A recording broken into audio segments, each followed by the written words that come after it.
வணக்கம்.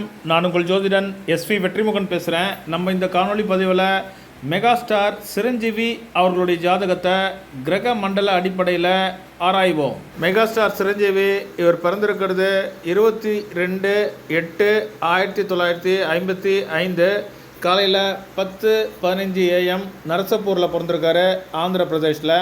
இவர் பிறக்கும்போது செவ்வாய் தசை இருப்பு 3 வருடங்கள் 8 மாதங்கள் 27 நாட்கள். ஜாதகர் துலாம் லக்னத்தில் பிறந்திருக்காரு. லக்னம் முதல் 12 பாவங்களின் ஆரம்ப முனைகள் சூரியனுடைய மண்டல பிரிவிலேயே அமைந்திருப்பதை காண முடியும். 06 டிகிரி 40 நிமிடங்கள் முதல் 10 டிகிரி வரை சூரியன் ஆட்சி செய்வார்னு சென்ற பதிவுகள்லேயே பார்த்தோம். சூப்பர் ஸ்டார் ரஜினிகாந்த் அவருடைய ஜாதகத்தில் 12 பாவ ஆரம்ப முனைகளும் குருவுடைய மண்டலத்திலேயே அமைந்திருப்பதை காண முடியும். சூரியனை முதல்ல நம்ம கவனிக்கணும். 12 பாவ ஆரம்ப முனைகளும் சூரியனுடைய மண்டலத்திலேயே அமையுது. சூரியன் 11வது பாவத்துக்கு அதிபதியாகி 10வது பாவமான சிம்ம ராசியில் ஆட்சி பலம் பெற்று 05 டிகிரி 6 நிமிடங்கள் சுக்கிரனுடைய மண்டலம் ஏறி இருக்காரு. சினிமா துறையில் இவர் வெற்றி பெற்றதற்கு இதை ஒரு முக்கிய காரணமாக நம்ம பார்க்கலாம். சூரியன் உச்ச நிலையவும் சுக்கிரன் கலை பயணத்தையும் குறிக்கும். கிரகங்கள் ஏறி இருக்கக்கூடிய மண்டலம் மற்றும் உபமண்டல அதிபதிகளை நடுவில் குறித்திருக்கேன் பாருங்கள். இவருடைய ஜாதகத்தில் லாபாதிபதியான சூரியனும் தன குடும்ப வாக்குஸ்தானாதிபதியான செவ்வாயும் சுக்கிரனுடைய மண்டலம் ஏறி இருப்பதை கவனிக்க முடியும். 2 11ஆம் அதிபதிகள் சுக்கிரனுடைய மண்டலம் ஏறி இருப்பதை அடிப்படையாக வைத்து இவருடைய வருமான வாய்ப்பு லாபங்கள் சினிமா துறையை சார்ந்ததுன்னு நம்மளால் எளிதில் அடையாளம் காண முடியும். துலாம் லக்னத்தில் பிறந்த இவருக்கு 2ஆம் அதிபதியும் 11ஆம் அதிபதியும் 10வது பாவத்திலேயே சுக்கிரனுடைய மண்டலம் ஏறி இருப்பதை கவனிக்கலாம். கலைத்துறை வெற்றிக்கு 5வது பாவம் தலைமை பாவம்னு சென்ற பதிவுகளில் பார்த்தோம். துலாம் லக்னத்தில் பிறந்த இவருக்கு 5வது பாவத்தை ஆளக்கூடியவர் சனி. சனி லக்ன பாவத்தில் பலமாக இருக்கார். கலைத்துறை பாவமான 5வது பாவத்தை ஆளக்கூடிய சனி சந்திரனுக்கு சப்ளாடா வராரு, புதனுக்கு சப்ளாடா வராரு, சுக்கிரனுக்கு சப்ளாடா வராரு. லக்னாதிபதி சுக்கிரன் கலைக்கு இயற்கை காரகத்துவம் பெற்ற கிரகம். சுக்கிரன் 5வது பாவத்தோட சனி வாயில சம்பந்தப்படுறாரு. துலாம் லக்னக்காரர்களுக்கு சனி ராஜயோகாதிபதி என்பதை யாவரும் அறிவர். 10வது பாவாதிபதியான சந்திரன் சனியுடைய சப்ல இருக்காரு. சந்திரனும் 5வது பாவத்தோட தொடர்பு கொள்வதை காண முடியும்.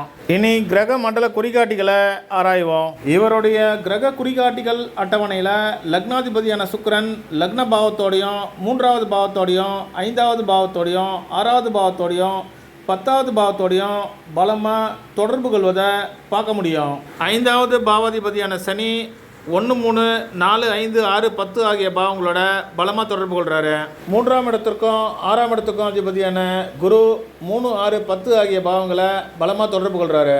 தொழிலை குறிக்கக்கூடிய 10வது பாவாதிபதியான சந்திரன் 1 3 4 5 6 9 10 11 ஆகிய பாவங்களை பலமாக குறிக்காட்டுறாரு. இவருடைய கிரக குறிகாட்டிகள் அட்டவணையில் லக்ன பாவம் 3வது பாவத்தோடையும் 5வது பாவத்தோடையும் 6வது பாவத்தோடையும் 10வது பாவத்தோடையும் பலமாக தொடர்பு கொள்வதை காண முடியும். லக்னம் 3வது பாவம் 5வது பாவம் 6வது பாவம் 10வது பாவம் 11வது பாவ சப்ளாடுகளை ஆராய்வோம். லக்ன சப்ளாடா குரு வராரு.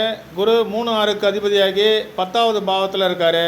குரு 3 6 10 பாவங்களை பலமாக குறிக்காட்டுறாரு. வருமானத்தையும் செல்வ நிலையவும் குறிக்கக்கூடிய 2வது பாவ சப்ளாடா செவ்வாய் வராரு. செவ்வாய் 2 7க்கு அதிபதியாகி 10வது பாவத்தில் இருக்காரு.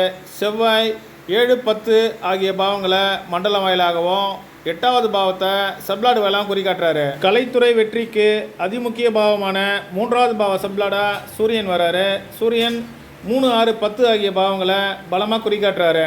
கலைத்துறை பயணத்திற்கு கலைத்துறை வெற்றிக்கு தலைமை பாவமான 5வது பாவ சப்ளாடா சனி வராரு. சனி 5வது பாவாதிபதியாகி லக்ன பாவத்தோடையும் 3வது பாவத்தை 5வது பாவத்தை 6வது பாவத்தை மற்றும் 10வது பாவத்தை பலமாக தொடர்பு கொள்றாரு. சனி சப்ளாடு வாயிலா 9 11 12 ஆகிய பாவங்களை தொடர்பு கொள்றாரு. வெற்றி வாய்ப்பை தரக்கூடிய 6வது பாவ சப்ளாடா சுக்கிரன் வராரு. சுக்கிரன் லக்னாதிபதியாகி 10வது பாவத்தில் இருக்காரு. சுக்கிரன் 1, 3, 4, 5, 6, 10 ஆகிய பாவங்களை சப்ளாட் வேலை குறிக்காட்டுறாரு.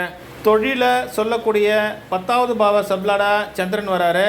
சந்திரன் 10ஆம் இடத்துக்கு அதிபதியாகி சந்திரன் 9, 11, 12 ஆகிய பாவங்களை மண்டலம் வாயிலாகவும் 1, 3, 4, 5, 6, 10 ஆகிய பாவங்களை சப்ளாடு வேலாம் குறிக்காட்டுறாரு.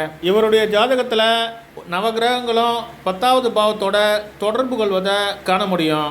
மெகாஸ்டார் சிரஞ்சீவி குரு மகாதசை குரு புத்தியில் 1978ஆம் ஆண்டு தெலுங்கு சினிமா துறைக்கு அறிமுகமாகறாரு. தசாநாதன் குரு 3, 6, 10 ஆகிய பாவங்களை பலமாக குறிக்காட்டுறாரு. 1978 முதல் 1993 வரையிலுமே சினிமா துறையில் அளப்பெரிய சாதனைகளை செய்தார். குரு மகாதசையை தொடர்ந்து வரக்கூடிய சனி மகாதசை 1993 2012 வரைக்குமே தொடர் சாதனை நாயகன சிரஞ்சீவி அவர்கள் விளங்கினார்கள். 2012 முதல் 2029 வரை நடைபெற்று கொண்டிருக்கும் புதன் மகாதசையிலையும் மெகா ஸ்டார் அவர்களுடைய சாதனை பயணம் தொடர்ந்து கொண்டே இருக்கு. மற்றொரு காணொளி பதிவில் உங்களை சந்திக்கிறேன். நன்றி, வணக்கம்.